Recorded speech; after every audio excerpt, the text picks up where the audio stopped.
हमारे पास critical patients आते हैं।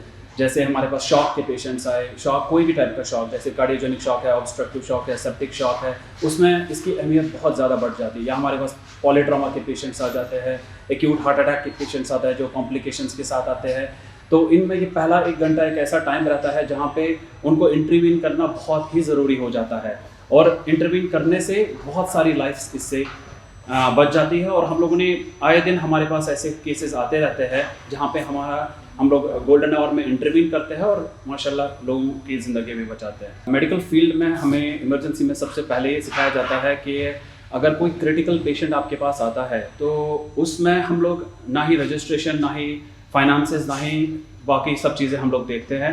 उसमें हमारा सबसे बड़ा एम ये रहता है कि हमें सबसे पहले पेशेंट की जान बचानी है। तो उस टाइम पे पेशेंट का जो भी इंटरवेंशन रिक्वायर्ड रहता है वो उनको हम लोग बिल्कुल प्रोवाइड करते हैं। तो बाद में ये सब जो चीज़ें हैं, जो रजिस्ट्रेशन, बाकी जो फॉर्मेलिटीज़ है, ये हम हमेशा बाद में ही देखते हैं। सबसे पहले तो गोल्डन आवर में यही चीज़ें होती है कि हम लोग उनको जो बेस्ट ट्रीटमेंट उनको चाहिए रहता है वो उनको प्रोवाइड करते हैं।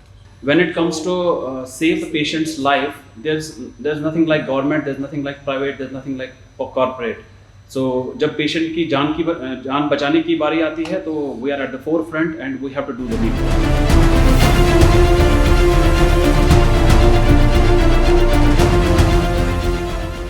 Have a walkthrough of our emergency department.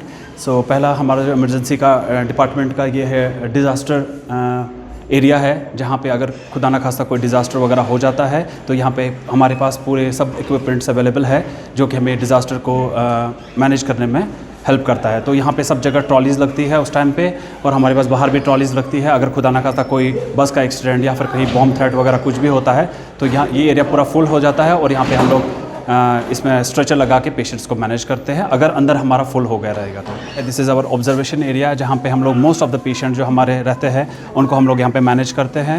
वो ट्राइज हम लोग पेशेंट्स को करते हैं, उसके हिसाब से ट्राइजिंग कैटेगरी के हिसाब से हम लोग पेशेंट्स को यहाँ पे मैनेज करते हैं। सो ये जो हमारे पास ऑब्जर्वेशन में बेड्स लगे हैं, ये फुली इक्विप्ड बेड्स है। हमारे पास बेड्स जो है रिक्लाइनर बेड्स है, हमारे पास मॉनिटर, एडवांस्ड मॉनिटर्स अवेलेबल है, प्लस हमारे पास यहाँ पे प्रोसीजर्स के लिए सब इक्विपमेंट्स अवेलेबल है।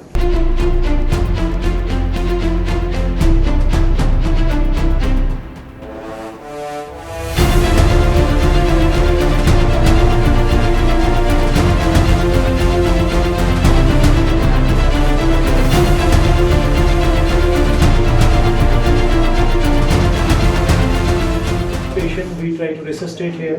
We have our cardiac monitors, defibrillators, and we have all the emergency medications here. So initial resuscitation is done here. Any sick patient, any cardiac arrest patients, we resuscitate here. Then depending on the condition of the patient, we shift the patient to the desired category, and be it a cath lab or any scanning that has to be done.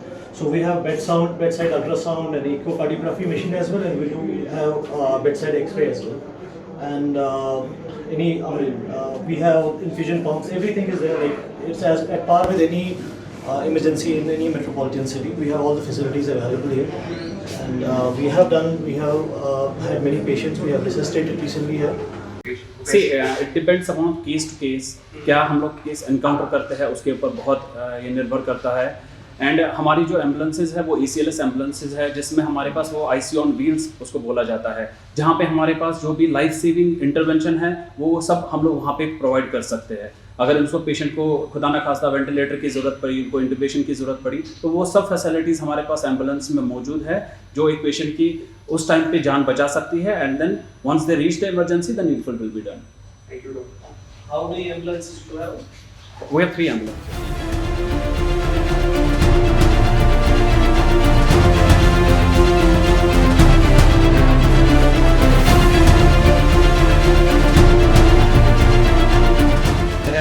जिसका मतलब है patient का assessment और उनका जो intervention, medical intervention at the primary stage जो होता है वो कंसल्टेंट्स प्रोवाइड करते हैं।